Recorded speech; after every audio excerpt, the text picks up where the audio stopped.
E de bate-pronto, nós, neste início de programa, já vamos até Pelotas, vamos à zona sul do estado para falar com o Felipe Butch, que vai trazer informações aí, inicialmente do jogo do Brasil de Pelotas, ontem movimentado lá em Caxias, e a expectativa para o jogo de hoje, aí na Boca do Lobo, onde o Felipe está em frente ao estádio do Pelotas, que recebe o Avenida de Santa Cruz hoje. Felipe, muito bom dia, seja bem-vindo.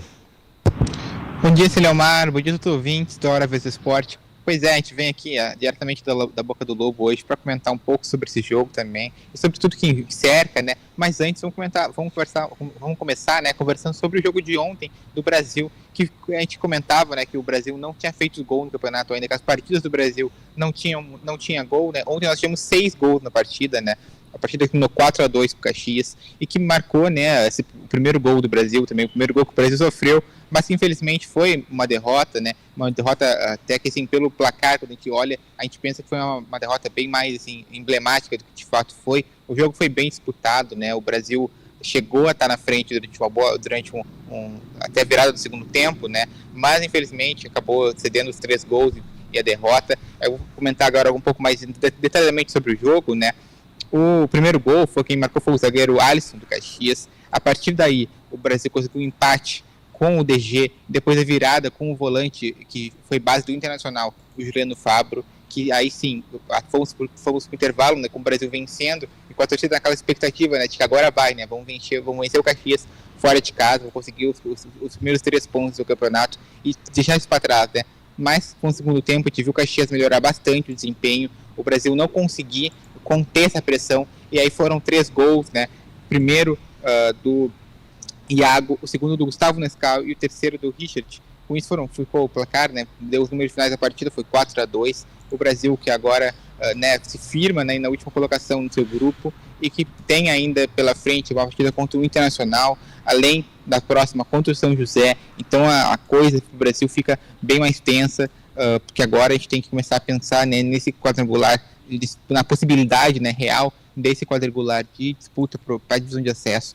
Então a gente tem que, agora o Brasil, né, tem uma pressão a mais aí, a pressão que, claro, sempre existiu de evitar essa briga pelo rebaixamento, mas que agora fica mais firme, né, fica mais forte com essa possibilidade de ser mais real, né, são dois jogos em casa, 2 empates por 0-0, um jogo fora de casa e uma derrota por 4-2, então as dúvidas já começam a aparecer em torno desse plantel do Brasil sobre o desempenho da equipe, né, que conseguiu um bom jogo contra o Guarani, um jogo mediano contra o Grêmio, mas que agora, né, acabou deixando a vitória escapar contra o Caxias fora de casa, e que agora o próximo jogo do Brasil é no domingo às 4 horas contra o São José, né, aqui no Bento Freitas. Então que vai ter, né, tem essa chance aí de em casa agora conseguir reverter, né, essa posição ruim no campeonato, né, esse desempenho ruim no campeonato na frente de torcida, né, para que depois deixar para trás essa derrota de ontem, porque ela foi bem impactante. Não sei se tu chegou a ver o jogo, Salim. Eu acompanhei, assisti não, Felipe, mas eu acompanhei ali que o Brasil, ele sai perdendo, né, e aí ele consegue uma virada no jogo, que dentro do centenário é algo que poderia acabar sendo algo bem motivador para a sequência do campeonato, e aí depois eu acabo só sabendo, até achei que o Brasil tinha vencido o jogo, aí depois fiquei sabendo que o Brasil acabou levando mais, aí também levou a virada, né, no placar. Pois é, mas essa sensação que tu trouxe é bem, acho que a torcida ficou no geral, assim, de que agora vai, né, com essa virada o Brasil ia conseguir, mas infelizmente, né, acabou tomando os 3 gols, deixando para trás. E aí, só antes que o Pelotas, que a gente tá aqui na Boca do Lobo, eu queria comentar também sobre um outro esporte, né, que é o handebol, porque a gente teve recentemente agora um desempenho histórico, né, foi a primeira vez na história que o Brasil, a seleção brasileira de handebol masculina, conseguiu chegar até as quartas de final do Campeonato Mundial. Essa modalidade, né, que ela é muito forte nos países nórdicos, como a Dinamarca, Noruega, Suécia, e a gente teve, né, a seleção brasileira tendo um desempenho aí histórico, então chegou até as quartas de final e foi eliminada para a Dinamarca que hoje é a melhor seleção de handebol do mundo e que vem já varrendo os títulos, né, ganhou as últimas Olimpíadas. Então o Brasil, mesmo com a derrota até marcante contra a Dinamarca, que é muito superior no esporte, mas ainda assim marca aí a história, né? O Brasil conseguiu pela primeira vez essa posição tão alta em um campeonato mundial de handebol. Então, só para a gente também ter destaque aí de outro esporte, porque foi uma conquista bem relevante até para o esporte brasileiro, né? Porque é sempre que esses esportes olímpicos assim,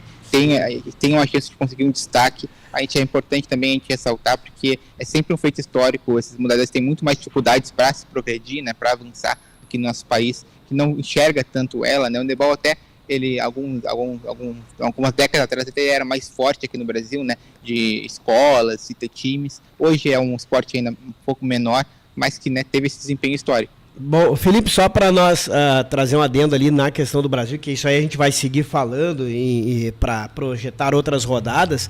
Claro que o Brasil hoje ele é o lanterna, né, do seu grupo, com 2 pontos. Teve o Juventude, que sempre é candidato, já lá em cima com 6, mas ainda restam, né, são 5 jogos ainda para disputar. Claro que aí eu estava olhando a tabela rapidamente, que nesses 5 jogos vai ter um encontro contra o Internacional, no Beira-Rio, que sempre é um jogo complicado, né?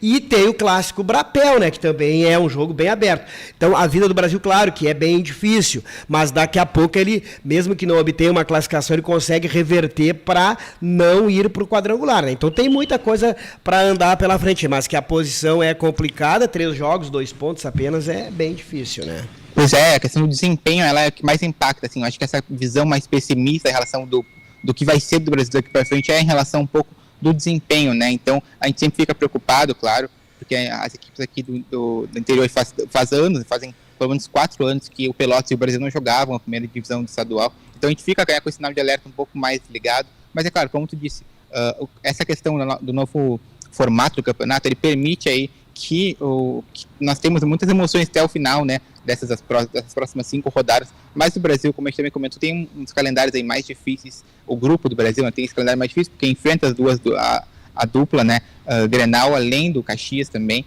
claro, se livra do Juventude, não enfrentando o Juventude, que sempre é um adversário difícil também, mas ainda assim tem esses jogos que já passou, né, um empate contra o Grêmio e uma derrota para o Caxias, mas que ainda vai ter ainda ainda tem muita chance, né, de escapar dessa briga, mas que é importante até porque é importante esse sinal de alerta ser ligado o quanto antes no Brasil, para que também a torcida não deixe de apoiar, né, não comece a criar um clima tenso na bancada, porque, claro, o medo sempre existe, né, e ser rebaixado, a divisão de acesso, né, é um dos campeonatos mais difíceis do Brasil, na minha opinião, de subir, né, de conseguir o acesso, porque é um campeonato muito, muito complicado. Então, é claro, a gente traz essa tônica da possibilidade de disputar o quadrangular, porque além de ser uma novidade, mas também a questão do Pelotas estar lá e a cidade não querer que uma das equipes volte, né, para essa posição, porque realmente é bem complicado. É verdade. E só para fechar de Brasil, hoje pela manhã eu acessava as redes sociais e procurando ali algumas informações, e aí apareceu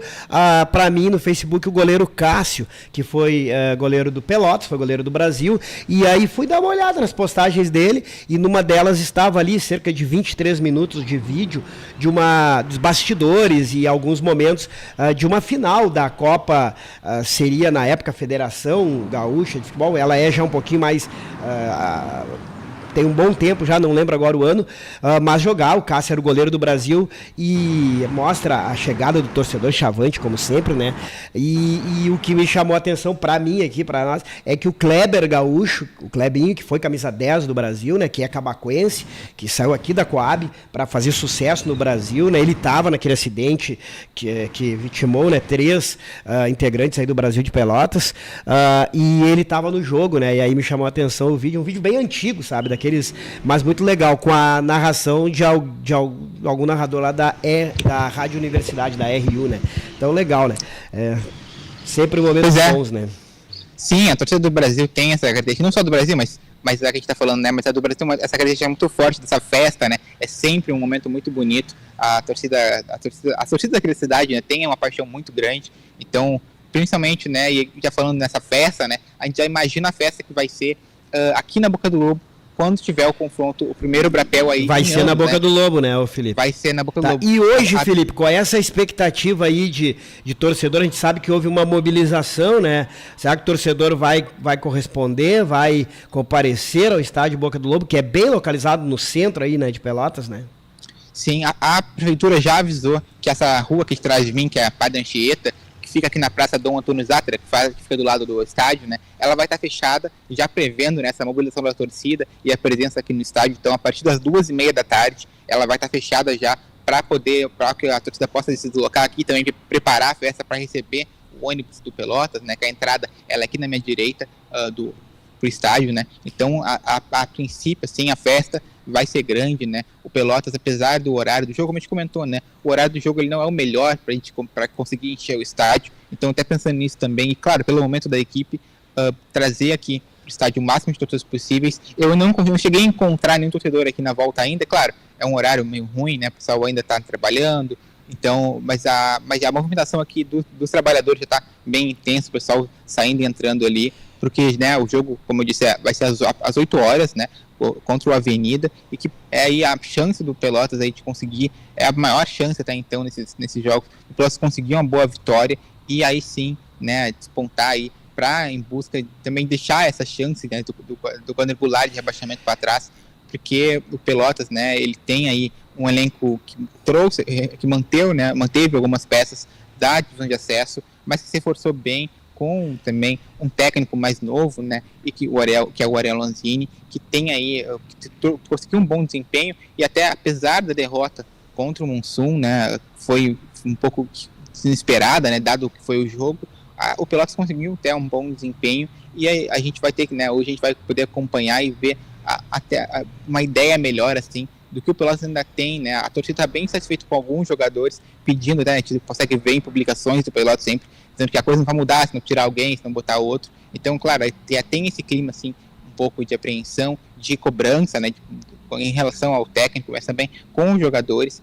e aí, então, hoje a gente vai ter, né, a partir das 8 horas, esse confronto aqui, que vai mexer com a cidade, e que é a grande chance, né, do Pelotas conseguir os primeiros 3 pontos, porque hoje, né, com um só, o Pelotas tem uma das 2 piores campanhas, né, do campeonato. Claro que com um jogo a menos, mas que presumindo... São as 2 piores campanhas que entram em campo hoje.